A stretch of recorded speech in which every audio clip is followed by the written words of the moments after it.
Hello guys, ಹೇಗಿದ್ದೀರಾ? ನನಗೆ ಯಾಕೋ ಕಾಯಿ ತಿನ್ಬೇಕು ಅನ್ನಿಸ್ತಿತ್ತು, ಹಣ್ಣು ತಿನ್ಬೇಕು ಅನ್ನಿಸಿರಲಿಲ್ಲ. ಹಣ್ಣು ತಿಂದು ಬಾಯಿ ಸಿಹಿ ಆಗಿಬಿಟ್ಟಿದ್ದು, ಕಹಿ ತಿನ್ಬೇಕು ಅನಿಸ್ತಿತ್ತು. ಅದಕ್ಕೆ ಮಾವಿನಕಾಯಿ ಕೀಳ್ಕೊಳ್ಳೋಣ ಬರೀ ಗೈಸ್. ಇದು ನೋಡಿ ನಮ್ಮ ಅಜ್ಜಿ ಕೀಳ್ತಾ ಇದೆ. ಈ ಸಾಹಸ ಸಿಂಹ ಥರ ಕೀಳ್ತೈತೆ ನೋಡೋಣ ಬರೀ.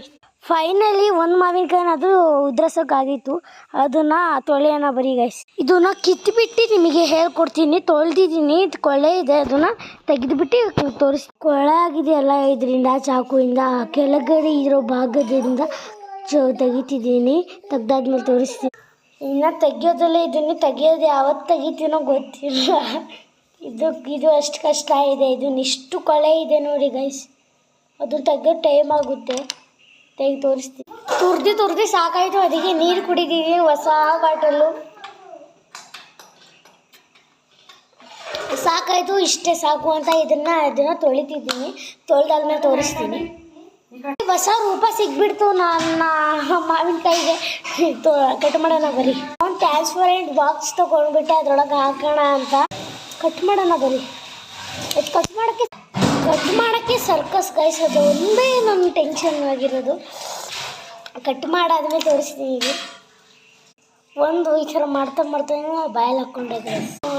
ಒಂದು ಕಟ್ ಮಾಡ್ತಿದ್ದೀನಿ. ಕಟ್ ಮಾಡೋಕ್ಕೆ ಸಾಹಸ ಸಿಂಹ ಅಂತ ಅಲ್ಲಿ ಲಾಸ್ಟ್ ಪೀಸ್ ಕಟ್ ಮಾಡಿಬಿಟ್ಟೆ. ಆಮೇಲೆ ಟ್ರಾನ್ಸ್ಪರೆಂಟ್ ಬಾಕ್ಸಲ್ಲಿ, ಗ್ಲಾಸಿನ ಬಾಕ್ಸಲ್ಲಿ ಹಾಕ್ತಿದ್ದೀನಿ. ಎಲ್ಲ ಮಾವಿನಕಾಯಿ ಇದ್ರೊಳಗೆ ಹಾಕ್ಬಿಟ್ಟು, ನಮ್ಮ ಮನೆಯಲ್ಲಿ ಪುಡಿ ಉಪ್ಪು ಇರಲಿಲ್ಲ, ಅದಕ್ಕೆ ಕಲ್ಲುಪ್ಪು ಹಾಕ್ತಿದ್ದೀನಿ. ನೀವು ಪುಡಿ ಉಪ್ಪನ್ನು 1 ಸ್ಪೂನ್ ಖಾರ ಪುಡಿ, 1/2 ಟೇಬಲ್ ಆಫ್ ಸ್ಪೂನ್, ಆಮೇಲೆ ಸ್ವಲ್ಪ ಹಾಕ್ಕೊಳ್ಳಿ. ಹಾಕ್ಕೊಂಡಾದ್ಮೇಲೆ ಸ್ವಲ್ಪ ನೀರು ಹಾಕ್ಕೊಳ್ಳಿ. ಎಷ್ಟು ಆಗಿದೆ, ಸ್ವಲ್ಪ ಜಾಸ್ತಿನ ಹಾಕ್ಕೊಳ್ಳಿ. ಇಷ್ಟೇ ಅಂತ ಕ್ಯಾಪನ್ನು ಹಾಕಿ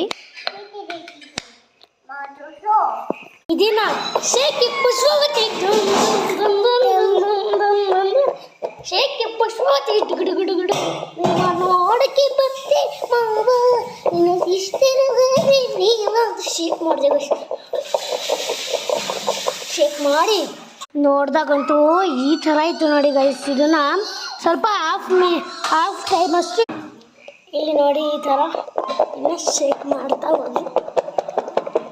ಇವಾಗ ನೋಡೋಣ ಫೈನಲಿಸ್ಟ್ ಅಂತ, ನೋಡೋಣ ಹೇಗಿದೆ ಅಂತ.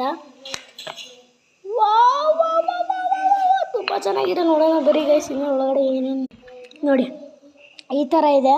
ತುಂಬ ಟೇಸ್ಟಿಯಾಗಿರುತ್ತೆ. ಟ್ರೈ ಮಾಡಿ ನೋಡೋಣ ಬರೀ.